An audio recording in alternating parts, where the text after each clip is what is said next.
Buonasera a tutti i telespettatori di Radio Adige TV 640 del digitale terrestre. Siamo in diretta sulle nostre frequenze, sui nostri canali social.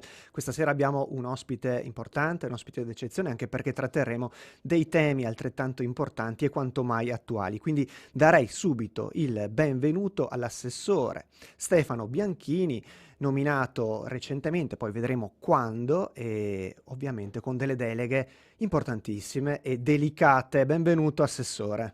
Buonasera a lei, buonasera a tutti gli ascoltatori a radio, ascoltatori video, ascoltatori, insomma, a tutti coloro che ci stanno seguendo. Grazie per essere qui con noi stasera. Andiamo a vedere subito dal nostro sito veronadaily.it un po' di rassegna stampa che la riguarda.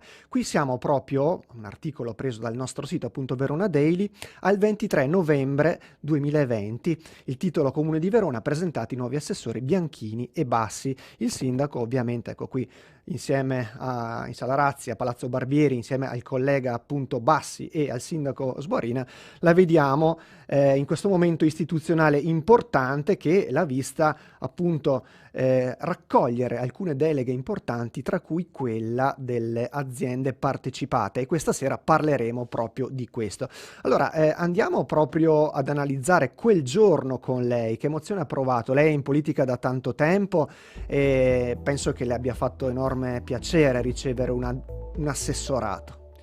Beh, diciamo che la politica effettiva, io a livello politica l'ho sempre fatta, ma sempre nelle retrovie, sempre come organizzatore, come disponibilità per la squadra. Dopo c'è stata questa occasione nel 2017 di entrare a far parte di un gruppo come prima persona. Prima ero sempre nelle retrovie.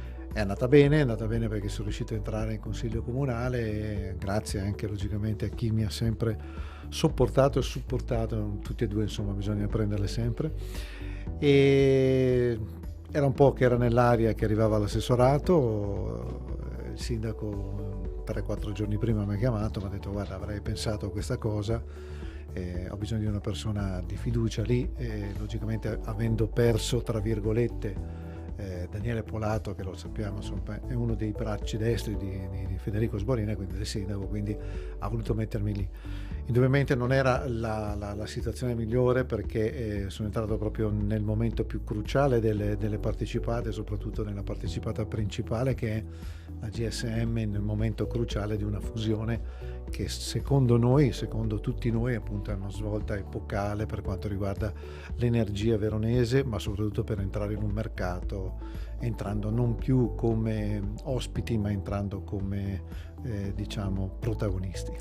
E diceva bene, è entrato proprio in un momento cruciale, perché la sua nomina è stata ufficializzata il 23, almeno presentata alla stampa il 23 di novembre, e soltanto 6 giorni dopo, il 29 dicembre, rivediamo sempre dal nostro sito veronadaily.it, eccolo qui, sottoscritto l'atto di fusione, nasce a GSM IM SPA, e qui vediamo appunto il vicepresidente Mirko Cagliari di AGSM con i rappresentanti della Multiutility Vicentina che sottoscrivono appunto la nuova società AGSM IM SPA, un gruppo a capitale interamente pubblico, 61,2% in capo al Comune di Verona, un 38,8% al Comune di Vicenza, e da circa 1,5 miliardi di euro di ricavi, 147 milioni di margine operativo lordo e oltre 2.000 dipendenti. Questi dati di bilancio 2019. Dicevamo, lo ha anticipato, una fusione che si attendeva da tempo, da mesi, e che adesso segna però non tanto un traguardo probabilmente, ma un punto di partenza, perché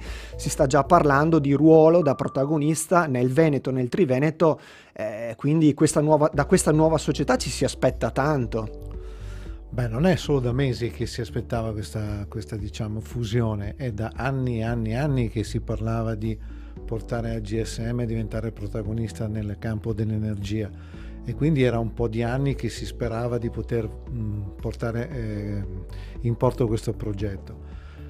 Lo abbiamo fatto noi e questo ci rende molto orgogliosi di questo, nonostante tutte le difficoltà, nonostante c'era anche la possibilità di avere anche un terzo eventuale partner non pubblico ma anche privato, che ci avrebbe dato ancora più forza. Adesso siamo riusciti ad arrivare a questa conclusione, che è importantissima per la città di Verona, per tutta la provincia, ma se uno prende, si fa un esame mentale così, mette insieme Verona e Vicenza, capisci che guardando la cartina geografica dell'Italia e del nord Italia, capisci che hai messo insieme, hai fatto un colosso. Adesso puoi sederti al tavolo delle trattative, logicamente con un potere più forte, non sei più la multi-utility della tua città, ma sei una multi-utility che comprende 2 province enormi, e quindi è stato un successo enorme. Era necessario, insomma, questo passo, questo diciamo momento aggregativo, perché la GSM, comunque ricordiamolo, un'azienda in salute con dei numeri importanti, però con l'aggregazione di Vicenza può ambire, come ha già ripetuto, a scenari ancora più ampi. Sì, soprattutto nell'ambito delle gare puoi andare ad avere un peso più importante, ad avere la possibilità di vincere gare che in questo momento invece gli altri colossi dell'energia, essendo molto più grossi di te, potevano avere un appeal diverso del nostro. Noi adesso possiamo sederci e trovare anche la forza di poter vincere le gare che fino a ieri non potevi pensare nemmeno di partecipare quasi. Senta, il 28 gennaio ci sarà la prima assemblea dei soci e sono già state depositate le liste con i candidati sia per il CDA che per il collegio dei revisori e quant'altro. È noto comunque che la presidenza, come vediamo tra l'altro anche dal nostro sito sempre veronadaily.it, andrà all'avvocato veronese Stefano Casali, che insomma diventa presidente di AGSM IM SPA, una nomina che ha raccolto anche alcuni attestati, insomma, di congratulazioni da parte dell'ex presidente di AGSM Michele Croce, Ciro Maschio, un percorso importante per la multi-utility. Sono arrivati anche gli auguri del consigliere regionale Valdegamberi, insomma una nomina tutto sommato che non accontenta qualcuno, soprattutto dalla parte di Traguardi, la parte del PD proponevano altri nomi, però nel centrodestra diciamo che Casali mette un po' d'accordo tutti in questo momento. Beh, indubbiamente la capacità e la bravura dell'avvocato Stefano Casali, lo chiamo avvocato Stefano Casali appunto, ma ci diamo del tu con Casali. In pratica abbiamo fatto veramente un grande passo in avanti. Traguardi più che altro non aveva grosse aspettative su quanto riguarda il presidente, ma pensava di mettere nell'ODV appunto Federico Testa, e invece purtroppo anche lì c'è da dire che la minoranza è riuscita a litigare anche lì, mentre invece il percorso, che è stato un po' complicato, un po' difficile, ma c'è da dire che il sindaco ha avuto una grande visione. Il percorso di portare l'avvocato Stefano Casali ha accontentato parecchie persone, parecchi gruppi politici, e sono sicuro che sarà dal 28 di gennaio un successo per la nostra città avere un presidente così. Ricordiamo che AGSM IM avrà una holding, ma sotto ci saranno 6 altre partecipate sotto la holding. 3 andranno le presidenze a Verona, 3 andranno presidente invece a Vicenza, e il cambio sarà 3 vicepresidenze di qua. Insomma, c'è stata fatta una fusione fatta molto bene, e poi c'è da dire che nel concambio Verona ha portato il 62.1, quindi insomma ha avuto un percorso diciamo molto molto positivo. E questo è molto importante perché comunque il baricentro rimane saldamente su Verona. Diceva prima 6 partecipate sotto la holding, mi viene un po' da sorridere perché il consigliere invece di Verona e Sinistra in Comune, Michele Bertucco, proprio qualche giorno fa ha fatto le pulci contando le partecipate. Sembra che il comune di Verona abbia addirittura 108 partecipate, di cui alcune in liquidazione, alcune insomma che purtroppo hanno concluso il loro ciclo di vita. Ecco, sarà una sfida importante anche per lei cercare di fare un po' di ordine, no? All'interno di questo grande contenitore. Alcune cose le abbiamo fatte perché abbiamo già cominciato il piano di razionalizzazione da parte di queste partecipate. 108 non è che le abbiamo fatte noi, non è che ne abbiamo costruite noi, ce le siamo trovate. sono cose importanti, cose meno, ci sono alcune partecipate che proprio scompariranno, ma qualcune ne abbiamo fatto scomparire in quest'anno, ci sono delle partecipate che invece sono molto importanti, ci sono delle partecipate che hanno un percorso molto difficile per la chiusura, perché non si può, si vorrebbe ma non si può, ci sono varie situazioni che in questo mese, che io sono lì, perché calcolando che sono lì dal 25 di novembre, dal 23 sono stato insediato, al 25 abbiamo iniziato, abbiamo letto, studiato, e ci sono varie sfaccettature che uno, finché non prende le carte in mano, non capisce le difficoltà che ci possono essere sulla chiusura. Dopo effettivamente 108 sono tante. A proposito di partecipate, lasciando per un attimo a GSM, ovviamente c'è sul banco del suo assessorato la questione dell'A22, l'aeroporto, Verona Fiere, insomma, chi più ne ha più ne metta. Restiamo un po' su questi tre, nel senso che sono diciamo delle partecipazioni importanti, strategiche, e alla luce di quanto sta accadendo con l'emergenza Covid anche molto in sofferenza. Ecco, che ragionamenti sta facendo anche a livello personale per cercare di trovare anche un po' una sintesi, no? Allora, le partecipate sono tutte in sofferenza, logicamente, con questo Covid, ma non solo le partecipate sono in sofferenza il comune, è in sofferenza la provincia, è in sofferenza la regione. Tutti sono in sofferenza, perché se mancano i soldi mancano le entrate e quindi non si riescono a fare certe cose. Fiera, per dire, è uno di questi che logicamente è ferma completamente, è saltata Vinitaly, è saltata Fiera Cavalli, e quindi in pratica bisogna ricapitalizzare. Lo stesso vale per l'aeroporto, che ha oltre 6 milioni di utili in meno, quindi c'è di incassi in meno, quindi bisogna pensare che se un aeroporto si blocca non si può far altro che cercare e sperare che questo virus lo affrontiamo in una maniera diversa da come è stato affrontato fino adesso. L'immunità di gregge arriverà con calma, ma bisogna affrontarlo magari con un po' più di responsabilità da parte del cittadino italiano, perché i lockdown continuati così secondo me non hanno un futuro, ma bisogna responsabilizzare di più la gente e far capire che bisogna convivere con questo virus. Mettersi lì a tavola e decidere cosa si può fare non lo posso dire, perché logicamente sono varie le sfaccettature. Anche un ristoratore, lui pensava oggi di poter riaprire finalmente dopo un lockdown dal 23 dicembre, si è trovato ancora con un pugno di mosche. Quando si ripartirà, quando si potrà ripartire, a quel punto lì bisogna essere prontissimi per poter riattivare tutto al massimo, sia da Fiera, sia dall'ente Fiera, sia dalle autostrade. Anche a 4, a 22 hanno avuto un calo, perché se andate a vedere la domenica e il sabato sulle autostrade, se uno sale in autostrada arriva fino a Venezia troverà 15 auto, quindi in pratica è tutto un cambiamento e bisogna avere la pazienza di poter vedere, di poter uscire da questo momento grave. E prima diceva, insomma, dobbiamo responsabilizzarci un po' tutti.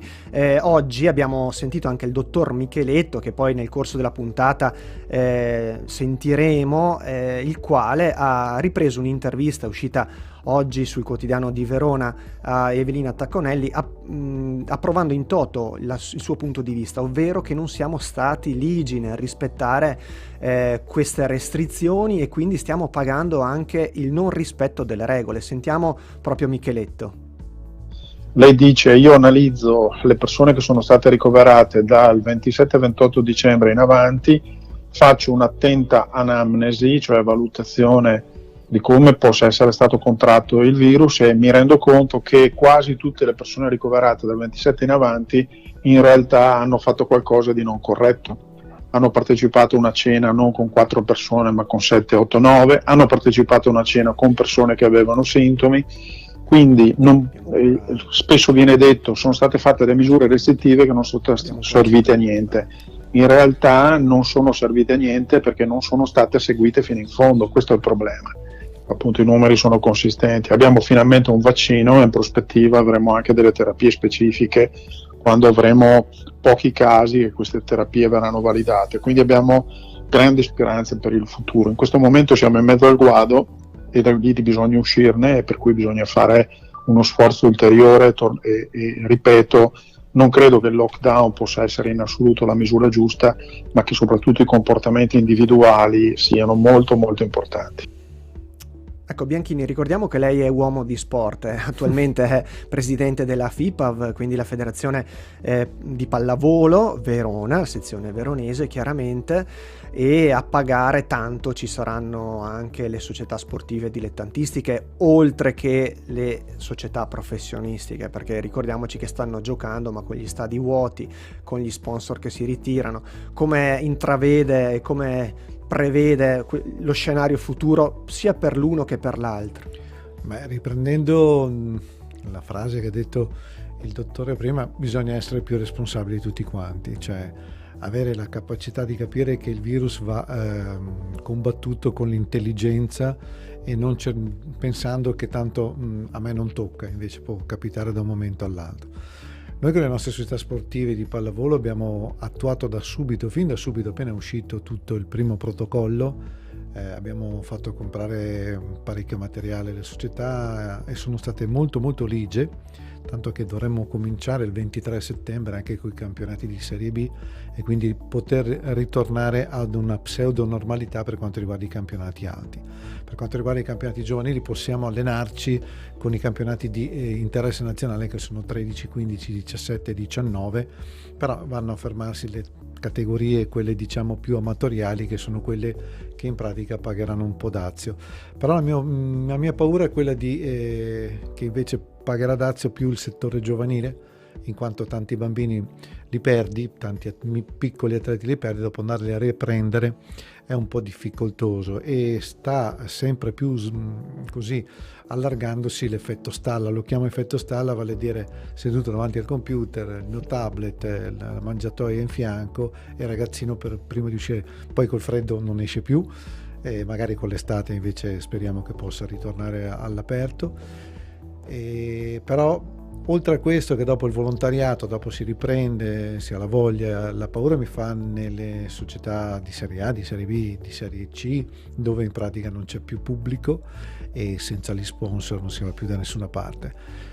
Si potrà fare un anno così, un anno e mezzo, ma dopo oltre a un certo punto chi lo fa fare se non ci sono i fondi? Senta, chiudiamo questa chiacchierata, la ringrazio per essere stato con noi e noi proseguiremo ancora qualche minuto poi con la trasmissione Verona Live, ma la saluteremo perché sappiamo che deve andare. 2026 andiamo un po' più in là, speriamo che l'emergenza Covid insomma sia assolutamente terminata per questa data. Sarà uno spettacolo da uomo di sport vedere la cerimonia in arena, no? Sì, dovrebbe essere così, anzi ce lo auguriamo tutti. Io non dico più niente perché esatto.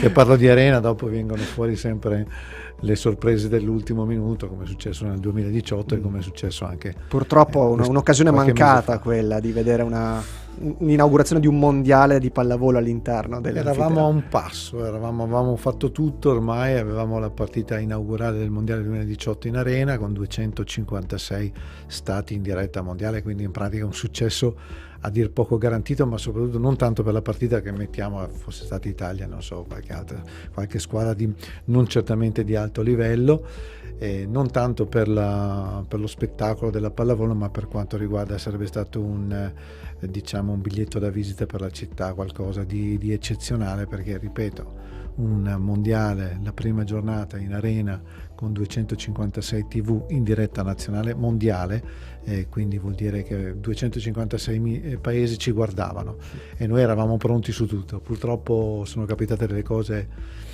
Io non guardo mai indietro, guardo avanti. Dai. Eravamo quasi vicini alla Supercoppa il 25 di settembre, dopo causa il tempaccio, sì. Abbiamo dovuto rimandare ancora, non molliamo.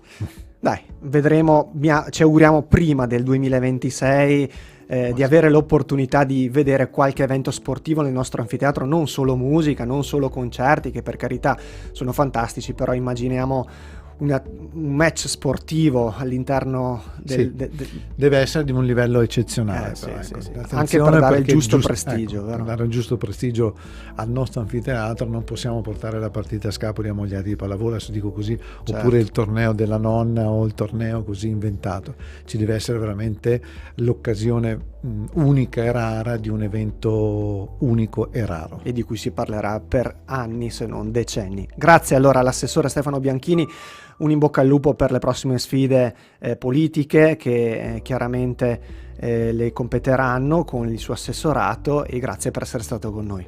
Grazie a lei, grazie a tutti voi e buona serata.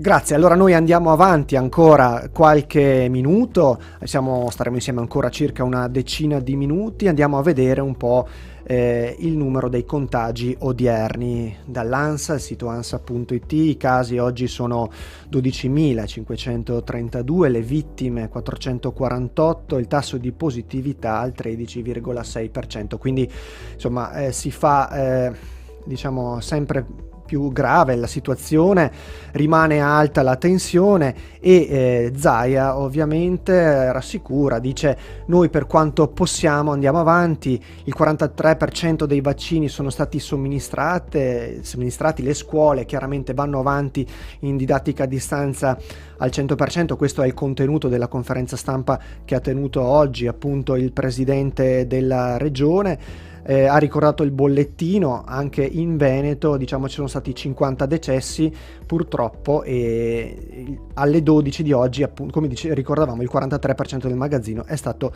somministrato. Proseguiamo ancora avanti sempre sul nostro sito. Vaccini, a che punto siamo? Abbiamo fatto l'analisi ovviamente anche di Verona, sono oltre 600.000 gli italiani, questo ovviamente in Italia, che hanno ricevuto il vaccino Pfizer-BioNTech. A Verona e provincia la fornitura è di circa 10.000 dosi a settimana. Il punto sulla situazione sanitaria, sulla vaccinazione all'ospedale di Negrari in questo caso l'abbiamo chiesto al dottor Andrea Sorranese, e adesso sentiamo il suo primo intervento. Noi con la giornata di ieri, 10 gennaio, abbiamo concluso ufficialmente la prima tornata di vaccinazione su tutti i dipendenti e i collaboratori della Cittadella della Carità e quindi dell'ospedale Don Calabria, dell'IRCS. Abbiamo completato, significa che sono rimasti esclusi solamente quegli operatori che non si sono ancora negativizzati da un'eventuale infezione da SARS-CoV-2, dalla Covid-19, o che si sono negativizzati da meno di un mese. E per capire anche la situazione meglio di Verona, degli ospedali di Verona, che impatto sta avendo il Covid ad oggi sulla struttura sanitaria, in questo caso di Verona, l'azienda ospedaliera, l'abbiamo chiesto al dottor Micheletto. Sentiamo.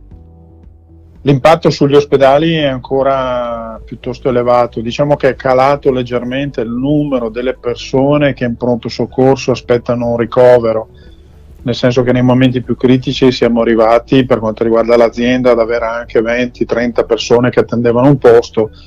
Adesso più o meno diciamo che riusciamo a ricoverarli tutti nel giro di breve termine, ma il numero di posti letto che abbiamo messo a disposizione, che è molto alto, che sono circa 275 posti letto solo per i 2 ospedali cittadini, sono sempre costantemente occupati da pazienti che hanno bisogno di ricovero, quindi il tanto agognato calo di ricoveri ospedalieri per il momento non si vede.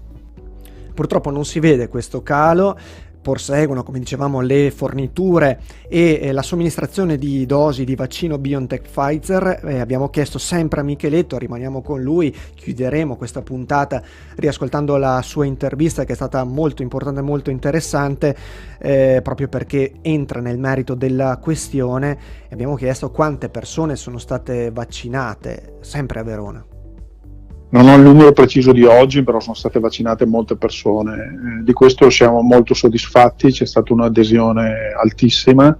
C'è stata una prima occasione domenica 27 dicembre, quando è arrivato il famoso primo carico di vaccini, in cui sono stati vaccinati un po' di persone, quelle dei reparti più a rischio, come ad esempio il mio.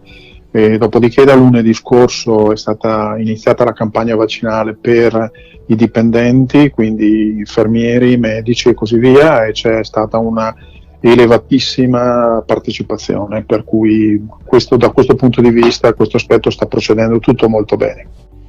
Chiaramente i vaccini sono destinati in primis alle categorie cosiddette fragili, anziani e ricoverati nell'RSA, e soprattutto i medici e il personale sanitario chiaramente impegnato in prima linea. Questa mattina la nostra collega Giorgia Preti aveva intervistato anche, eccolo qui, il segretario della CGIL Veneto, Paolo Righetti, che è intervenuto chiaramente ai nostri microfoni, e Righetti insomma ha sottolineato come la CGIL aveva manifestato il suo disappunto nei giorni scorsi per l'esclusione di alcune categorie di persone dalla prima fase di vaccinazione. In particolare, spiega Righetti, ci siamo raccomandati che nel piano della vaccinazione partito bene qui in Veneto non ci si dimentichi di quella fascia di lavoratori e lavoratrici estremamente importanti nella filiera sociosanitaria. Ci riferiamo in particolare ai lavoratori dei servizi ausiliari, delle mense, delle pulizie, sia nelle strutture ospedaliere che nelle case di riposo, e soprattutto, ecco, ricordiamo i caregiver, cioè le persone che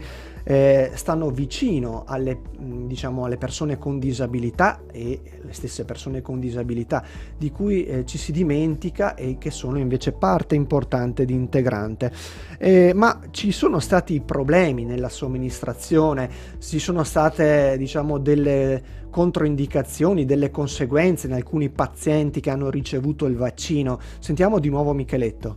Sono grandi problematiche, diciamo che questo vaccino che stiamo usando attualmente è un vaccino che prevede 2 somministrazioni, quindi diciamo che dopo il primo inoculo non si ha una completa immunizzazione. La completa immunizzazione si attende dopo la somministrazione anche della seconda dose, che avviene dopo circa 14-27 giorni più o meno, e quindi da quel momento in avanti si ha l'immunizzazione totale, quindi ha questo aspetto tecnico per cui non si può cantare vittoria dopo la prima dose.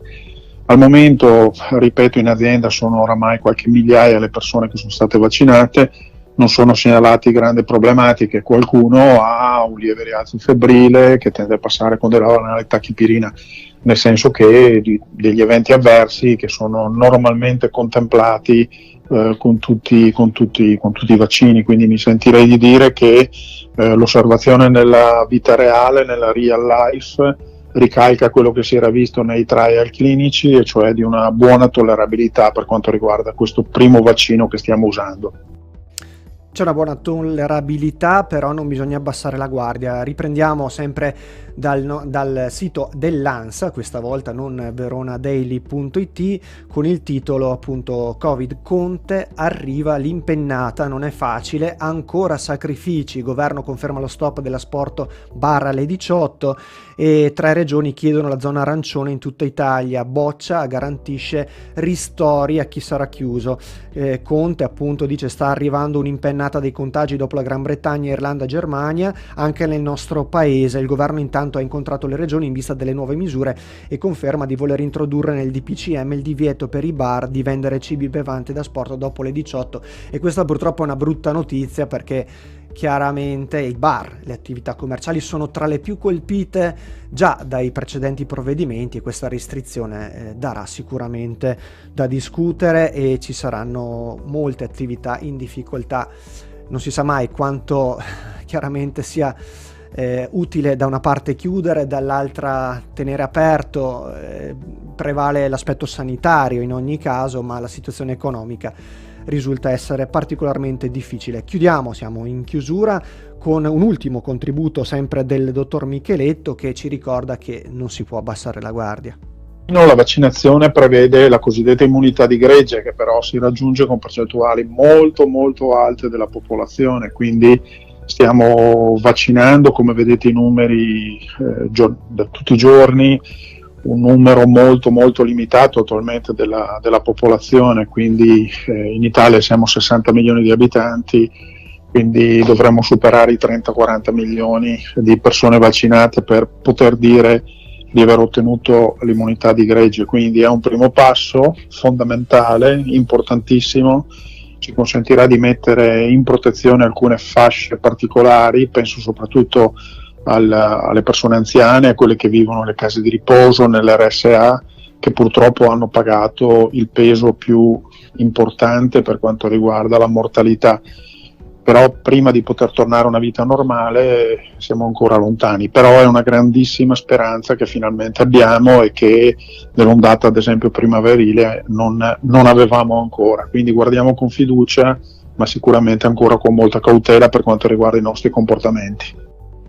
E chiudiamo allora la puntata di Verona Live di questa sera con la speranza che ci ha lasciato anche il dottor Micheletto. Abbiamo questo vaccino, ci metterà chiaramente ad arrivare questa immunità di gregge, però andiamo avanti con le vaccinazioni e soprattutto rispettiamo davvero le regole, rispettiamo le indicazioni del governo, le protezioni, mascherine, non ci stancheremo mai di ricordarlo. Per questa sera Verona Live finisce qui, l'appuntamento è per domani alle ore 18 sui social, in replica alle ore 21 su Radio Adige TV 600 canale digitale terrestre. Arrivederci.